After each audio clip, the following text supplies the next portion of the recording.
Okay, and have we started? Yes, we are recording. All right, welcome folks to the Brown Bag Tip. This month's topic is on making corrections in the software. Just to introduce myself, my name is Jessica Betterly. I am the product manager for the OneNFP Financials and Financials Lite product lines. With me I have Emily Nelson from our sales department, and she is backing me up and will be fielding questions.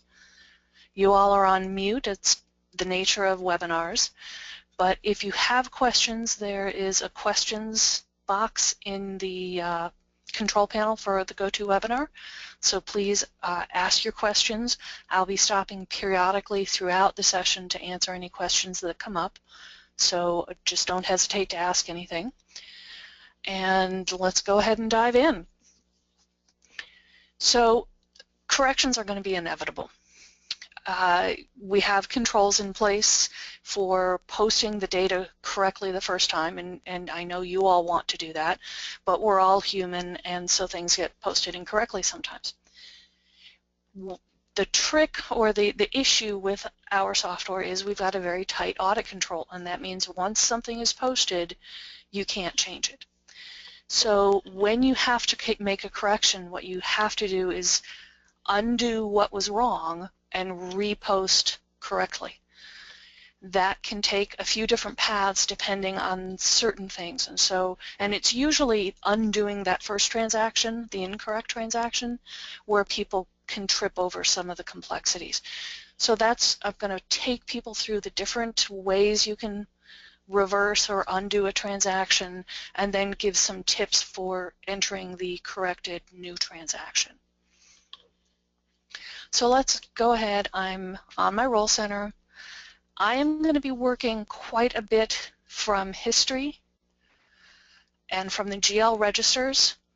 I'm also going to be spending time on the GL ledger entries and the vendor ledger entries.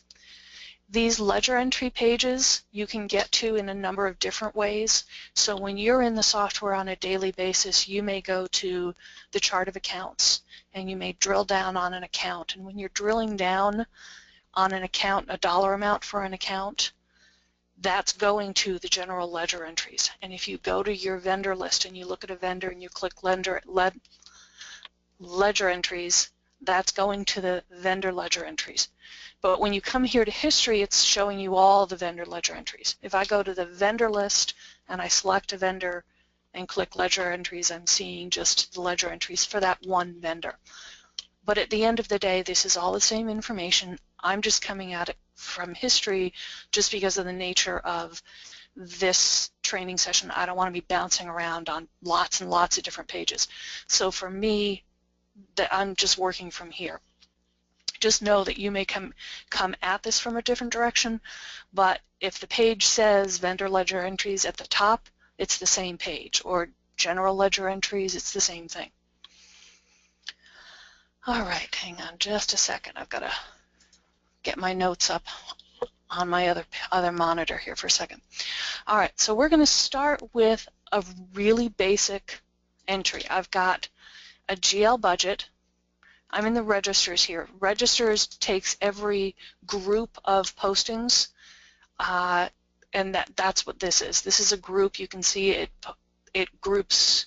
This was a batch that I posted from the Gen Journal, the budget journal specifically. You can see in the source code, and from entry number and to entry number covers a pretty wide range. So this has a lot of lines in it. So I'm going to go to the general ledger. And here are all the entries. Now I may be able to reverse the ledger or the register as a whole if I wanted to. Sometimes that runs into trouble when you've got a bank account, so it may not always let you, but for a pure journal entry, and this is what I wanted to start the example with, just a pure journal entry, I can click reverse transaction and we'll go through that step. But one tip I wanted to give you for journal entries, and when you have several of them, if you have to make a correction, my tip for you is export this to Excel, and actually you probably want to filter to just, in this case, so I'm hitting an expense account, and just my expense accounts are what I need to reproduce. if I filter so I have a list of those and export to Excel, I've got the entries in Excel. I can rework them into the journal import template and re-import them, so I'm saving the data entry. That's going to be your easiest way of creating the new entries.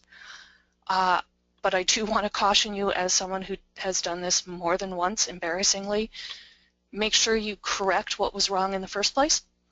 I have, yes, done that more than once, when ended up multiple times reversing and before I finally remembered to fix what was wrong the first time. Anyway, so we're looking at all these entries, and I'm going to pick this one and click Reverse Transaction. Again, this is just a simple journal entry. The software is going to show me all of the entries that it will create as part of the reversal, so I have a chance to look at them. And then I have to click reverse. So it's a two-step process. When you come in to this page, let me close it for a moment, a lot of times you guys are getting used to the new UI, the ribbon is collapsed. And so when you come into this page, this may be collapsed and you won't see the reverse button. So don't think that you reverse this because you see these entries. You haven't yet. It's just telling you what the entries will be, and you have to actively say, yes, I do want to go ahead and reverse.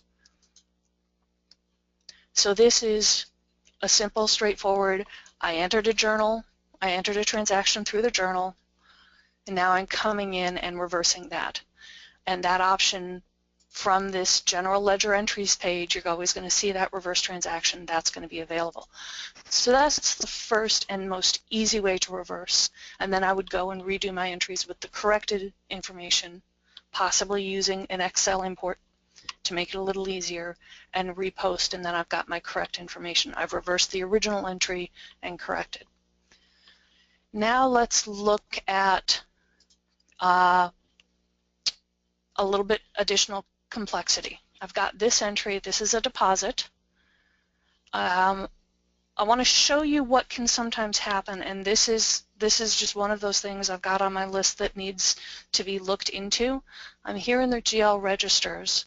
This has a reverse register option. I'm going to click this, and this tells me only something posted from the journal can be reversed.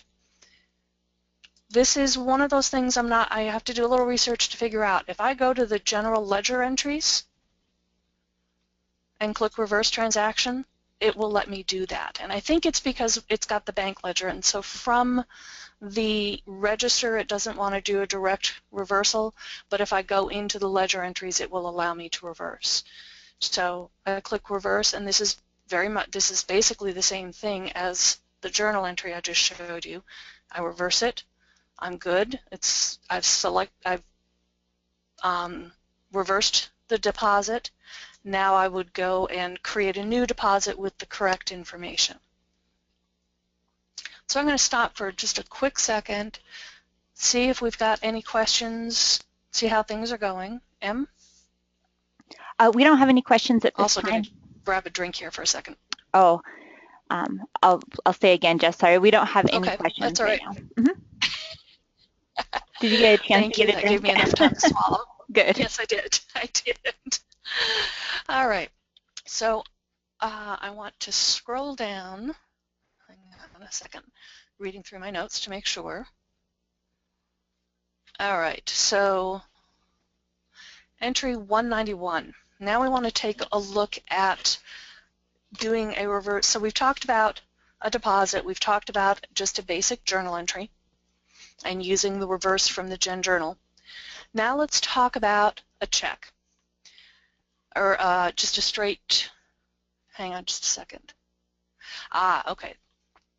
Sorry, so I'm going to go ahead and open this one up, and I'm going to, this is a payment.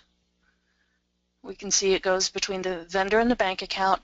I want to double check something and make sure that this isn't a check. This is just a straight withdrawal out of the bank account, because if it's a check, I'm going to need to void that, and I'm going to show you how to do that a little bit later on. But this one, I want to come in, so I clicked Navigate on the entry, and we can see that this does not have any check ledger entry, so we know it's not a check. If it were a check, there would be one more entry list, one more item listed here, and it would be the check ledger. Checks get recorded both in the bank account ledger entry and in the check ledger entry. So we know this one is not a check. So I'm going to click reverse transaction. And we see our entries, and I click reverse, and I've got a message. So this is one of the things that you may run into that's adds to the complexity of doing reversals. So it's a journal entry. It doesn't involve a check. There's no complexity, but I've got this message. And it's because I have a bank reconciliation that's unposted, and this transaction is on it. So the software is designed so that you aren't going to be able to reverse this right now because it's on that bank reconciliation. And if you picture yourself, you're working on your desk and maybe somebody else is working on a reconciliation, it could mess up that reconciliation if you've got your wires crossed. Okay, so there's just a control in place. So if you get this message, just know you're not going to be able to reverse this entry until you either post that reconciliation with this not cleared, or you delete that reconciliation. Okay, so just be prepared for certain bank entries. You might get a message like this. All right, so my next example, is 177. So this is, let's take a look at this. Ooh, quite a bit. All right, so let's do another reverse transaction. And this is another one with a bank account. We get our entries, and I reverse. And this is going to be basically the same thing we ran into before, and it all ties back to the bank reconciliation. In this case, the bank ledger, when it's closed, that means it's been reconciled. So I can't reverse this because I've already cleared it, and obviously there is some confusion if I think I need to reverse it and somebody else cleared it on the bank reconciliation. When this happens and you can't reverse it, you would have to manually create an entry that is the counter for this and then manually post a new entry. All right, so those are a couple examples related to bank reconciliations. Quick stop for questions and water. Emily? It looks good. We do have one person raising their hand, and unfortunately we cannot unmute you. So if you have a question, just make sure you type it in the questions box, and we'll make sure we read it so everyone can hear it. All right. Otherwise, nothing's showing up quite yet, Jess. All right, perfect.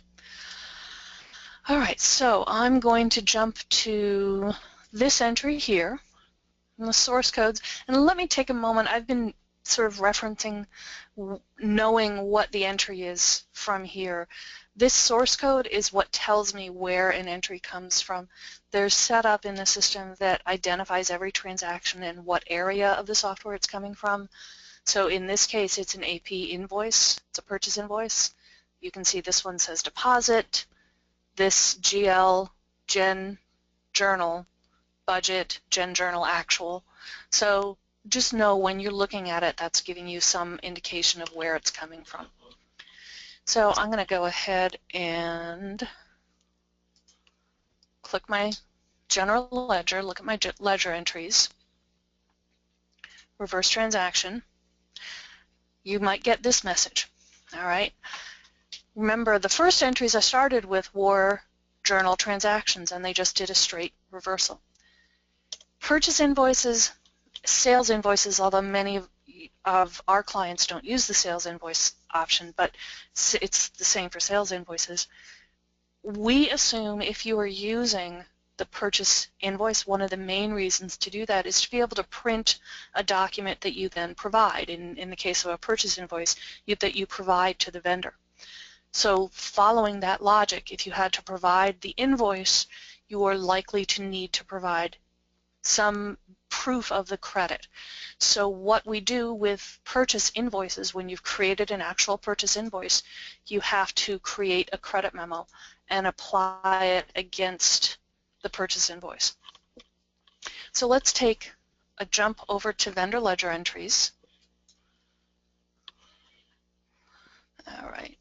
And Jessica, really quickly, I'm sorry to interrupt. All right, We that's we fine. did have someone mention that there seems to be a bit of a delay in when they're able to see what's on your screen. So um, Oh, okay. I need to maybe slow it down a little bit. yeah, I think that might help a little. And then just so everyone knows, we are recording this session, and you'll get a link to the recording following the session as well, so you can review it there too. All right. And then we also had a question come in since I've already interrupted you. Mm-hmm. Does the bank reconciliation completion post entry automatically to the GL? It doesn't post in it. So when you have a bank reconciliation, there is no financial impact. So it doesn't post to the GL. What it posts to is the bank ledger entry. And let me jump onto what was one of my examples for reconciliation. Hang on, sorry. Jumping through all of my notes. 191. Yeah, that's right, the pay journal. So if we go to the bank account ledger, this is the subledger for the bank account. There's an entry open. That will clear when the bank reconciliation is posted. So an entry on bank ledger entries that has this check mark means it has not gone through a posted reconciliation and been cleared.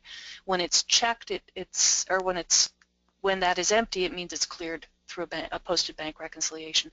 So when you post your bank reconciliation, what you're posting is to change this specific setting. There's some additional information, but none of it goes to the actual GL ledger.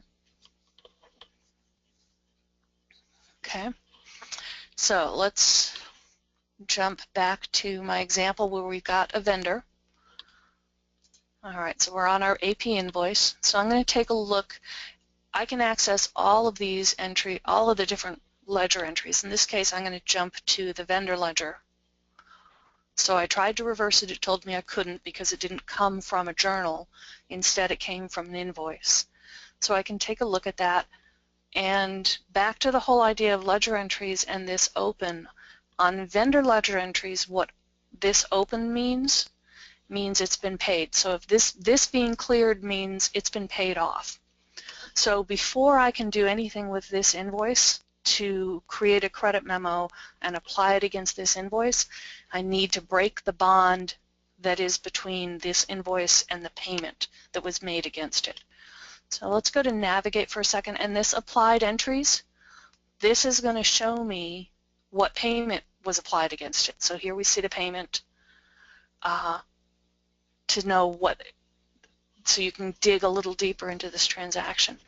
But so from here, from vendor ledger entries, I'm going to unapply. So I'm going to break this bond between the invoice and the payment so that then I can create a credit memo and apply it against the invoice. So it's unapply, and it lets me know what we're breaking the connection with. Here's my ribbon. This is another one of those pages where you come in and the ribbon was closed, but there's a button I'm going to have to click. So always be a little aware of that. I'm going to go ahead and break that connection.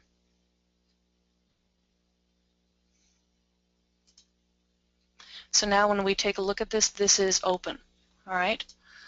So that was vendor 120. So now I'm going to come back here and let's create a credit memo because I want to show you there's a nice step to be able to copy the entries in so you're not completely doing data entry on purchase credit memos. So all right, and that was vendor 120. And I need a credit memo number. Something random there.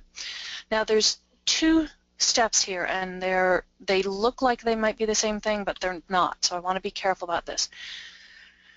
We've got copy document, and copy document is going to copy the lines from that invoice that we want to apply against, but we also have to actively apply this credit memo to it. So don't be fooled if you copy the lines in. You still need to come over here and say what invoice you're applying against. So it gives me a list of all their open invoices, and that's the invoice I want to post against. So now I know this credit memo, that invoice was for $3,000 and change. I could create a credit memo that was $500, and all it would do would relieve the burden on that invoice by $500. In this case, I want to do a complete copy of that. So let's go ahead. I'm going to come in here on copy document, and you're going to see this on a lot of different things. You can copy, you can purchase invoices, sales invoices. I want posted invoice, and keep in mind there's a difference between an invoice that's unposted and a posted invoice. The data is held in different places, so just be careful with that.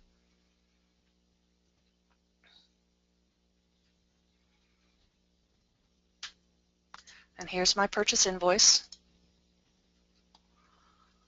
And you can have it recalculate lines. It just means it'll recalculate what the total amount due is. So it lets me know what it copied from, has all my lines, all my dollar amounts. Here's the step that I'm going to warn you about, because again, I keep doing it. Don't forget to fix what was wrong in the first place. Sadly, I do have a problem sometimes with that myself. So I'm just going to remind you guys, and you'll get sick of it. But you'll fix, so let's go ahead and actually do that. I'll fix this. And now I've saved myself the time of doing the data entry, but this is the key part. This is what's going to close out that invoice and fix the total problem here. Now, neutralize the invoice so that I can then create a new one. Let's go ahead and post this.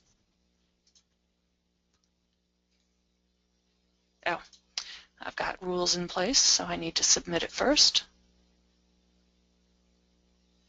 And now I can post it. So that was the first part. I've neutralized the invoice that was wrong. I'm not going to step through the steps. I don't want to take up too much time on this in the training, but the next step would be to create a new invoice. Again, you know what? I did that wrong, didn't I? On the credit memo, I wouldn't have changed anything. On the new invoice, you have to correct things.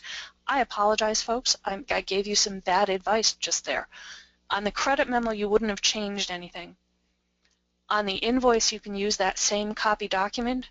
That's where you're going to correct. You can copy the lines in so you've saved yourself the time for data entry, but you would need to correct your postings. See how I screw up sometimes? Yeah. I'm going to stop here and see if we have any questions or if anybody caught my mistake. You get 10 points if you caught me out. We do have a couple of questions, Jess. I think I just want to make sure I'm reading all of them. Some of them may have been covered because they came in a bit while you were talking. When you're posting bank charges and interest through the reconciliation, does it post to the GL? Oh, yes, yes, you did. You corrected something I said. I was talking only about the entries to the bank ledger. You are correct. If you have added interest or fees through the bank reconciliation, let me open that up so we can look at that for a moment. That option in bank reconciliation to add interest and fees, they post and they post to the bank ledger and they're immediately cleared. So for entries like that, if they are incorrect, you wouldn't be able to use reverse transaction. They post to the ledger, but you wouldn't be able to reverse transaction because they have been cleared on the bank ledger entry. So you'd have to manually enter a correcting entry, I call it a neutralizing entry, but you'd have to manually recreate the reversing entry and manually create the correct entry. Okay, good catch. Thank you. And then one other question, is there a GL account inquiry available showing current balance in the account or summaries by period? There are definitely some reporting options, and I don't want to spend too much time on that because it takes us a little bit off topic. I can circle around maybe when we get to the end, but I would definitely recommend that you spend some time looking at some of these reporting options that you have up here. There are several different ones. They have different uses, and off the top of my head, I can't point to you exactly which one is going to give you what you're looking for. I can circle around after and make a note of who's asking that question.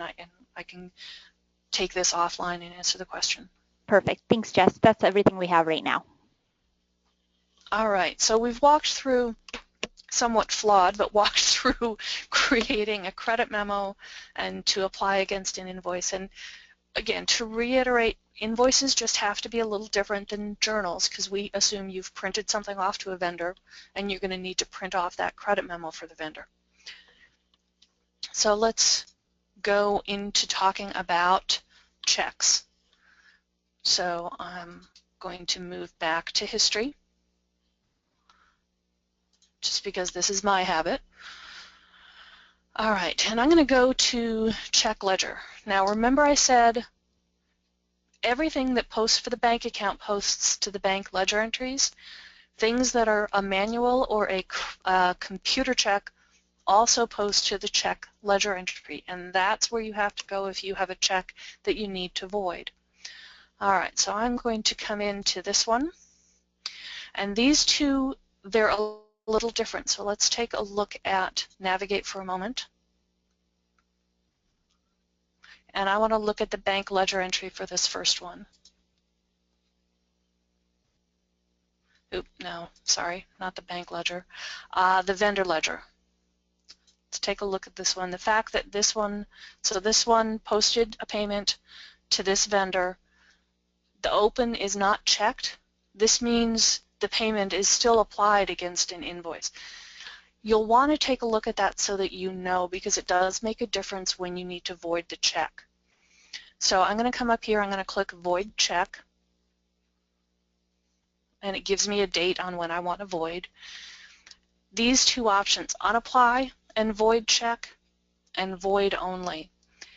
If my check hasn't been applied and I have this option, it's going to give me a message saying that's the wrong option. If the check is, if I just recorded a check and now I need to void it, it was never applied against an invoice, you'd pick void check only.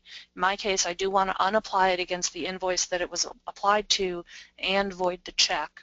So I'm picking the first option. I go ahead and click yes. And now it's been voided. You can see the status is now financially voided. So for an example of the other option here, if we take a look, let's navigate, and we'll look at the vendor ledger entry. Here it's open. So this was just a payment. It was never applied against an invoice. So if I want to come in here and now void this one, but I leave it on unapply, again, there's nothing to unapply, so when I click yes, it's going to tell me I can't find anything to unapply. So instead I'd come and pick void check only to void it. So just, I wanted to make sure you saw the difference between those two options. So again, if we think of this from the point of correction, I'd have to then go create a new check. And the software will not let you produce a check with the same check number. Just be prepared for that. It will give you an error message back because the software is keeping track of those numbers and just won't allow a duplicate. All right, I've got one final exception. So all along I've been talking about how we've got a really, really tight audit control and you can't go in and change anything once it's been posted. There actually is one exception to that, and it has to do with the IRS code and the IRS amount. When you have a payment, that is one thing we actually do let you, why is this actually not letting me? Oh, edit list. Okay. There we go. That is the one thing that you can come in here and change. So if I've posted something that is IRS 1099 liable, I can come in here after the fact, give it a code. Let's go to the most commonly, that's going to be miscellaneous 190 or miscellaneous 07. I can do all or part of that amount, and then when you run 1099, it will pick that up. So the one exception to all that I've just told you is if you missed flagging a transaction that was 1099 liable. All right, so I've pretty much run through my list of what I wanted to show you. Hopefully I've hit the main transactions that you're doing and how you would reverse them so that you could then enter a new one, a new version of the transaction with the correct information. Let's check for questions. Sure, Jess. We have one additional question that came in. Do you have an option to automatically apply invoices when you print checks? For example, when you're paying simple bills such as the phone or the rent, etc.? So when you're in, let's go back to the home, this outstanding payables, if you're doing a check, and they did say simple check, correct?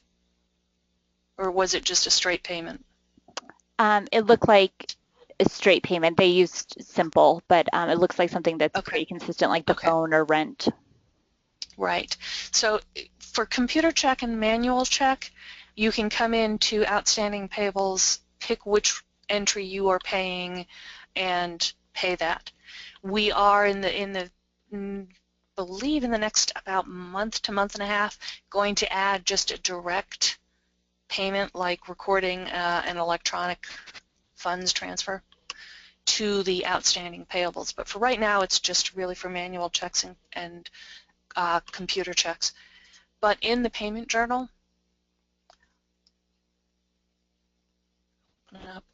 the suggest vendor payments will bring in entries based on invoices, and the applied invoice will be filled out. So let's see, include with a due date through, let's say, through today.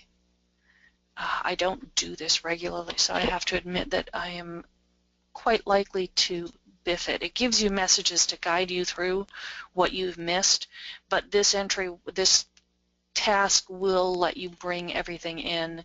You can filter by, let's see, in this case I'm just going to leave that blank. You can filter by payment method code. There's several different options. Let me see if this will, you can do one line per vendor, and let's see if this will pull in anything. I don't know enough with my data. And again, this has several different options that I always seem to get something wrong the first time. And of course, now I'm doing it in front of people and it's recording, so I can almost guarantee that I just did something wrong. Okay, so I've got suggested vendor payments. Maybe I didn't. If this worked the first time for me, I might need to go out and buy myself a lottery ticket today. All right, so if we scroll over, you can see that the invoice and the applied invoice has been selected for us, that we don't have to. So at this point, and we've got the balancing entry. This is not a check, so I don't have to print anything. I'm ready to post at this point. I can, and so there were other filters. You can filter by date, when it was due. You can filter by the vendor themselves. I think I mentioned payment method. So that would be one way of automatically or easily applying your payments against open invoices. Okay, any other questions, Em? No, we haven't had any additional questions come in. So it looks like you pretty well covered everything. Fantastic. So I've got one open question about a reporting that I want to circle back to someone about. And Emily, you've made a note of that, right? I do. Mm-hmm. All right, so let me give just a minute, or well, not even a full minute, just a few seconds, see if anybody else has any additional questions before we wrap it up. I'm considering that next month's brown bag may be on these graphs, these key performance indicators, and how to create them, because those you can create yourself.